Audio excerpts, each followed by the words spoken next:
4 hombres llegaron a la final de un mundial. 4 hombres dejaron la piel en el partido más importante de sus vidas. Y 4 hombres, apenas unas horas después de pisar el césped del MetLife Stadium, fueron borrados del fútbol para siempre. No suspendidos, no multados, borrados. Así, sin matices, sin fecha de regreso, sin una segunda oportunidad. ¿Cómo es posible que la FIFA, el mismo organismo que se pasa años presumiendo de proteger el juego, termine ejecutando la sanción más brutal de su historia reciente contra jugadores que 24 horas antes estaban jugándose el título más grande del planeta? Y aquí viene la pregunta que de verdad debería quitarte el sueño esta noche. ¿Qué tiene que ver una pancarta desplegada en Atlanta, una guerra de hace más de 40 años entre dos países, y el puño de una leyenda histórica del fútbol argentino, con la decisión más dura que ha tomado la FIFA en décadas? Porque créeme, cuando conectes todos los puntos de esta historia, vas a entender que lo que le pasó a Leandro Paredes, a Nahuel Molina, a Thiago Almada y al mítico Roberto Ayala no es un simple episodio de calentón postpartido. Es una ejecución institucional, y como toda ejecución, tiene un expediente, tiene pruebas, y tiene, sobre todo, una historia previa que casi nadie está contando completa. Vamos a ponerle nombre y apellido a esto. Nunca, escúchame bien, nunca en la historia del fútbol moderno, jugadores que acababan de disputar una final del mundo habían sido expulsados de manera permanente del fútbol internacional. Ni en las peores trifulcas de mundiales pasados, ni en los escándalos más sonados de selecciones históricas se había llegado a este extremo. Y sin embargo aquí estamos, Paredes, Molina, Almada y Ayala. 4 carreras clausuradas de un plumazo, una federación entera sentada en el banquillo de los acusados, y una pancarta que logró lo que parecía imposible, poner en jaque diplomático a 2 gobiernos. Esto que estás a punto de escuchar no es una nota de prensa fría. Es un expediente de 7 cargos distintos contra la Asociación del Fútbol Argentino. Una investigación que arrancó antes de la final, que fue creciendo partido a partido como una bola de nieve y que explotó exactamente el mismo día en que España levantaba la Copa del Mundo. Según de qué lado del Atlántico estés escuchando esto, lo que te voy a contar te va a sonar a persecución sin precedentes, o al resultado lógico e inevitable de semanas de conducta fuera de control. Yo no vengo a decirte qué pensar, vengo a darte los datos, uno por uno, para que tú mismo decidas si esto fue justicia o fue una ejecución con guante blanco. Quédate hasta el final, porque te voy a traer absolutamente todo. Primero, minuto a minuto, qué hizo cada uno de los 4 expulsados y por qué la FIFA decidió aplicar la pena más extrema que existe en su código disciplinario. Después, el papel exacto de Roberto Ayala, el ratón, un ídolo histórico del fútbol argentino cuya carrera como entrenador quedó pulverizada de la forma más inesperada. Luego, el contexto real de la investigación contra la AFA, ese que ningún medio grande se está molestando en explicar con calma. Y al final, el cierre que de verdad te va a dejar pensando, porque conecta esta historia con una guerra real, con una bandera y con la política internacional de una manera que muy pocos vieron venir.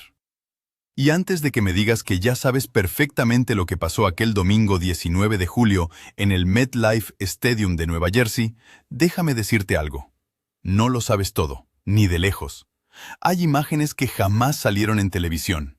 Hay conversaciones entre dirigentes que todavía no se filtraron a la prensa internacional. Hay documentos internos que explican por qué la FIFA decidió ir mucho más allá de una simple suspensión y optó por la pena capital de su reglamento. Si alguien te dice que esto fue solo un castigo rutinario por una bronca de vestuario, es que no ha leído lo que hay en esos informes. Lo que ha llegado a nuestras manos alcanza para entender que lo que les ocurrió a Paredes, Molina, Almada y Ayala no tiene precedente en el fútbol moderno.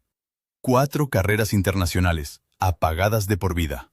Para ellos, el reloj ya no corre, se detuvo, para siempre.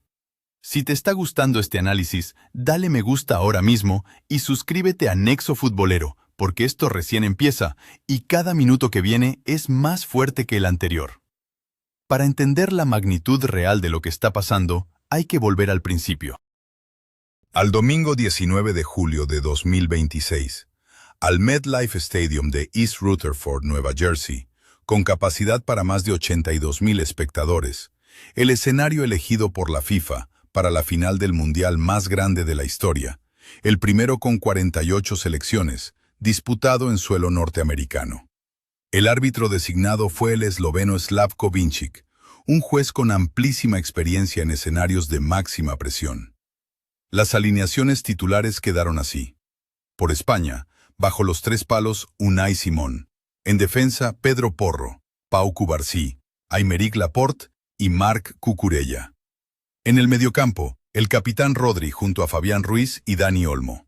Arriba, Lamine Yamal, Alex Baena y Mikel Oyarzábal.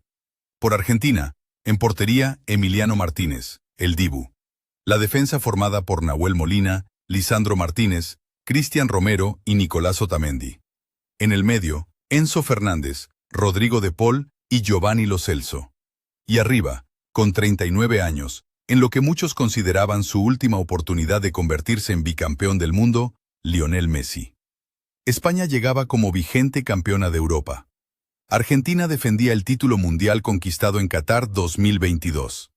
Era la primera final del mundo entre dos selecciones de habla hispana desde 1930, la primera Copa del Mundo de la historia.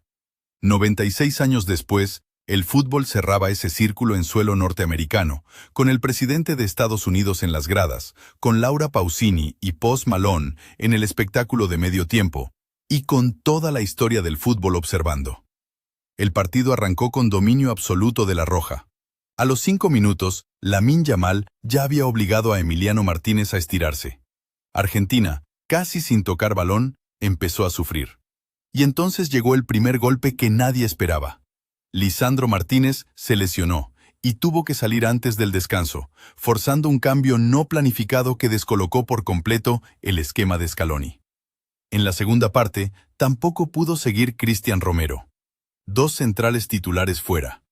La primera mitad terminó con España dominando con 16 remates frente a 0 de Argentina, pero con el marcador en blanco.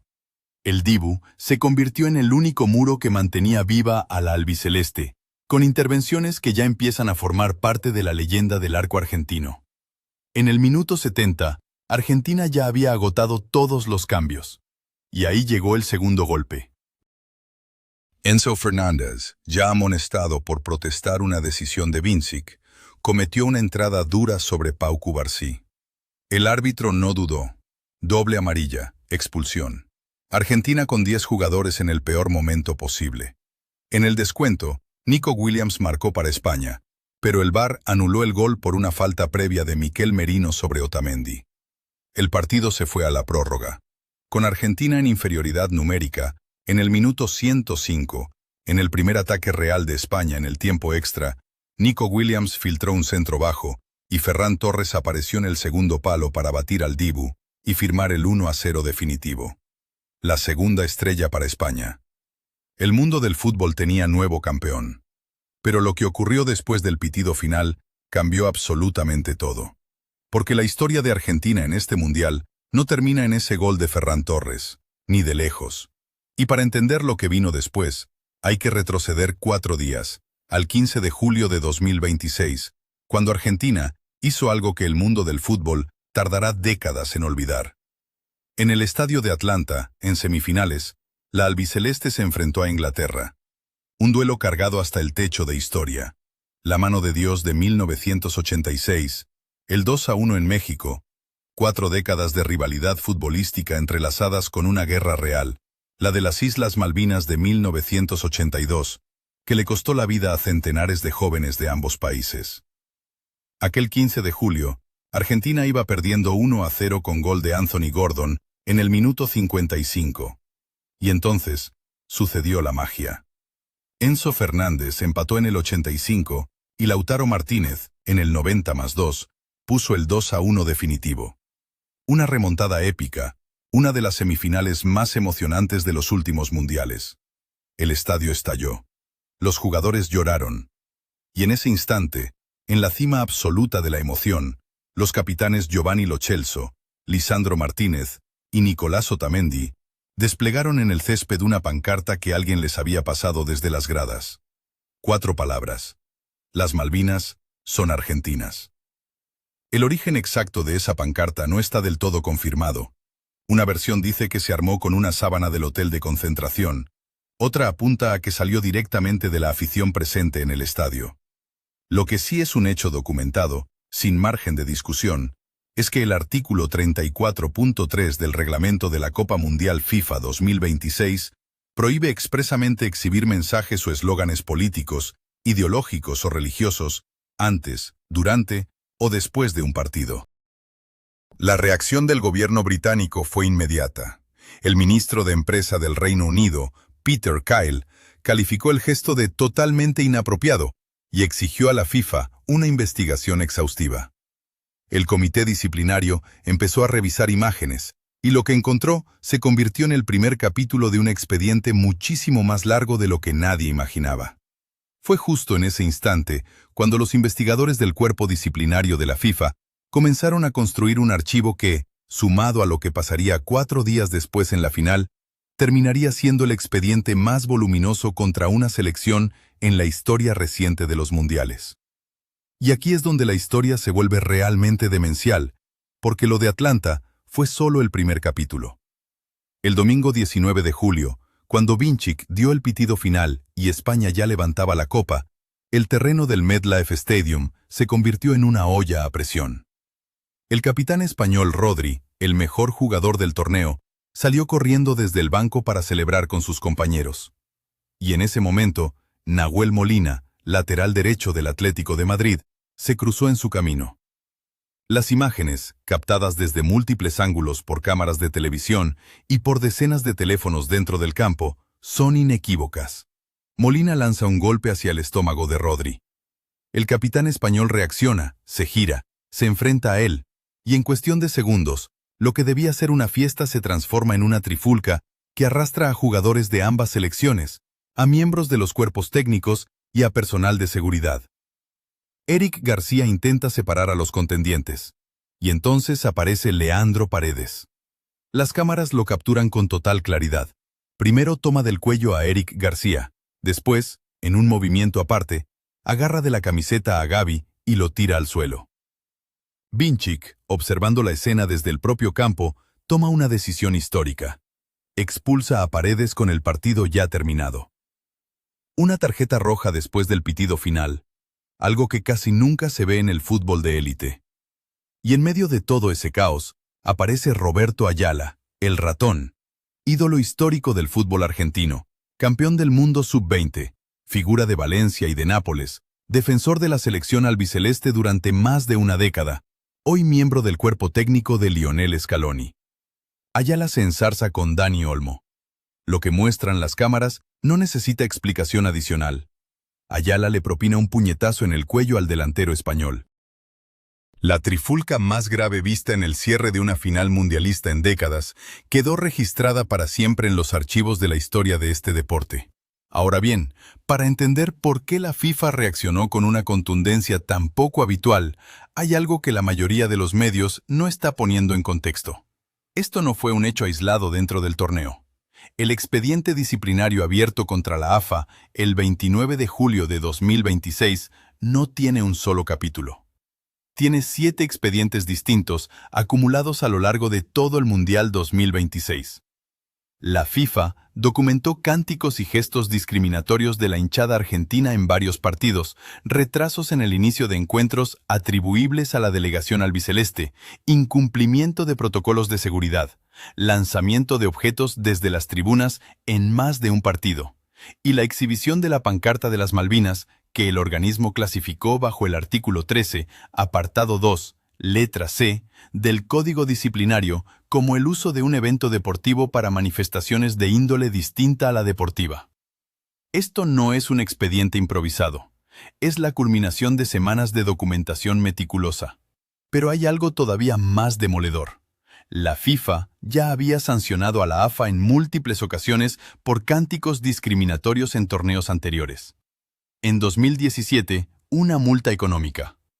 Durante las eliminatorias de Qatar 2022, otra sanción más. El propio Scaloni llegó a pedir públicamente en rueda de prensa, antes de un partido de eliminatorias, que la afición dejara de cantar mensajes racistas. El propio organismo advirtió a la federación que, en caso de reincidencia grave, las consecuencias serían mucho más severas. Y aún así, los cánticos volvieron en pleno mundial. Y la FIFA lo anotó todo. Piénsalo. ¿Hasta dónde llega la responsabilidad de un jugador por lo que canta la gente en las gradas? ¿Es justo penalizar a toda una selección por actos de sus propios hinchas? La respuesta del organismo, según el artículo 17 de su código disciplinario, es tajante. La federación responde por sus aficionados. Siempre, sin excepciones. Y aquí llegamos al argumento verdaderamente demoledor de todo este análisis. No es la pancarta. No son las imágenes de la trifulca por sí solas. Es el fallo que nadie vio venir. Porque la FIFA, después de revisar los informes arbitrales, los videos desde múltiples ángulos y el historial acumulado de la AFA durante todo el torneo, tomó una decisión que sacudió al mundo entero del fútbol: la expulsión permanente de Leandro Paredes, Nahuel Molina y Thiago Almada de todo fútbol afiliado a la FIFA, y la inhabilitación definitiva de Roberto Ayala para ejercer cualquier función dentro del fútbol organizado, para siempre, sin posibilidad de retorno. Vamos cargo por cargo, porque esto necesita nombre propio. Paredes con 3 cargos por agresión documentada, contra Gavi, contra Eric García y un tercero recogido directamente en el informe oficial del árbitro. Molina con 2 cargos por los golpes al capitán español Rodri. Ayala con un cargo de agresión física contra Dani Olmo, inmortalizado por las cámaras desde varios ángulos distintos, sin ningún resquicio para la duda. Y Almada, con cargos por conducta antideportiva grave. La FIFA aplicó el artículo más extremo de su código disciplinario, ese que no contempla vuelta atrás, ese que borra a un hombre del fútbol como si nunca hubiera existido. Y la AFA, con 7 expedientes paralelos sobre la mesa, se enfrenta ahora a multas millonarias, a partidos obligatoriamente a puertas cerradas y, según fuentes cercanas al organismo, a una posible suspensión temporal de ingresos federativos. Una selección que ya perdió la final del mundo, que afronta una transición generacional inevitable con Messi a sus 39 años y que ahora pierde de por vida a 2 de los pilares de su mediocampo reciente. Esto no es solo un problema deportivo, es la destrucción, casi quirúrgica, de una generación entera. Y aquí viene la ironía que nadie vio venir. Gavi, el único jugador español investigado en todo este escándalo, fue, paradójicamente, el primero en salir a pedir clemencia para sus rivales. Declaró públicamente que ese tipo de episodios forman parte del fútbol y que la expulsión permanente le parecía completamente desproporcionada. Una postura que absolutamente nadie esperaba y que abrió un debate mundial sobre los límites reales del poder de la FIFA. El impacto fue inmediato y global. En las primeras 24 horas tras la apertura del expediente, el caso fue portada en medios de toda América Latina, España y el mundo anglosajón. El Telegraph británico dedicó una columna contundente, celebrando la victoria española y describiendo con dureza la conducta de algunos de los implicados argentinos. La cadena SER confirmó la apertura del procedimiento con fuentes directas dentro de la FIFA. RTVE ofreció cobertura inmediata con detalles del comunicado oficial. CNN en español publicó una cronología detallada de los incidentes que se viralizó en toda la región. En Argentina, el periodismo deportivo se partió en dos, entre quienes consideraban las sanciones una persecución injusta y quienes reconocían que las imágenes no dejaban ningún margen para la defensa. Lo más inesperado de toda esta historia, insisto, es que la voz más conciliadora no vino de Buenos Aires ni de Zúrich. Vino del propio Gavi, convertido en el defensor más improbable de sus rivales argentinos frente a la prensa mundial. Una ironía que solo el fútbol es capaz de producir. Lo que ha ocurrido con Paredes, Molina, Almada y Ayala tras el Mundial 2026 trasciende por completo lo deportivo. 4 hombres que llegaron hasta la final del mundo, que dieron absolutamente todo sobre el césped del MetLife Stadium, que sangraron literalmente por la camiseta albiceleste, reciben como respuesta la sentencia más brutal que existe en el fútbol organizado: la expulsión permanente. Sin apelación efectiva, sin fecha de regreso, sin la más mínima posibilidad de volver a vestir una camiseta en ningún torneo afiliado a la FIFA, en ningún rincón del planeta. El mundo que hoy los señala como agresores va a tener que reconocer, tarde o temprano, que el espectáculo que vio en esa final también fue obra de ellos, de su entrega, de su carácter, de esa identidad futbolera que ni siquiera una sanción de este calibre puede borrar del todo. Pero la FIFA ya habló. Y cuando la FIFA habla con este nivel de contundencia, el fútbol escucha. Y calla. El puño de Ayala en el cuello de Olmo, las manos de Paredes alrededor del cuello de Eric García. El golpe de Molina a Rodri. La pancarta desplegada sobre el césped de Atlanta. Todo documentado. Todo sancionado. Todo, según la propia FIFA, irreversible. El mundo que hoy expulsa a estos 4 hombres del fútbol va a tener que vivir, a partir de ahora, con la pregunta que casi nadie se atreve a responder en voz alta. ¿Fue esto justicia pura y dura, aplicada sin miedo a nadie? ¿O fue una ejecución disfrazada de reglamento, una manera elegante de mandar un mensaje político usando 4 carreras como sacrificio? Piénsalo bien antes de responder, porque las imágenes están ahí, no mienten, pero el contexto, la historia previa, la guerra de fondo, la pancarta, los 7 expedientes acumulados, todo eso también está ahí y también cuenta. Yo te dejo mi verdad, la que creo que es más honesta. Aquí hubo violencia real, innegable, y también hubo una acumulación de tensión política que la FIFA venía advirtiendo desde hace años y que nadie en la AFA quiso frenar a tiempo. Las dos cosas son ciertas al mismo tiempo. Y por eso esta sanción, más allá de si te parece justa o exagerada, no va a ser la última decisión drástica que tome la FIFA en este ciclo mundialista. Créeme, en las próximas semanas van a salir más documentos, más versiones, más nombres que hoy ni siquiera imaginamos. Y este canal va a estar ahí para contártelo antes que nadie. Así que ahora te toca a ti. ¿Crees que esto fue una sanción ejemplar que el fútbol necesitaba desde hace años? ¿O crees que la FIFA acaba de ejecutar a 4 carreras para lavar una imagen política que se le había ido de las manos en pleno mundial? Déjame en los comentarios una sola palabra: sanción o injusticia, la que mejor represente lo que sientes después de escuchar toda esta historia. Dale like si este análisis te abrió los ojos sobre algo que los grandes medios están contando a medias. Comparte este video con esa persona que todavía cree que esto fue solo una pelea de vestuario. Y suscríbete a Nexo Futbolero, porque esta historia, te lo garantizo, todavía no terminó. Y cuando lleguen los próximos capítulos, vos vas a querer estar aquí para escucharlos de primera mano.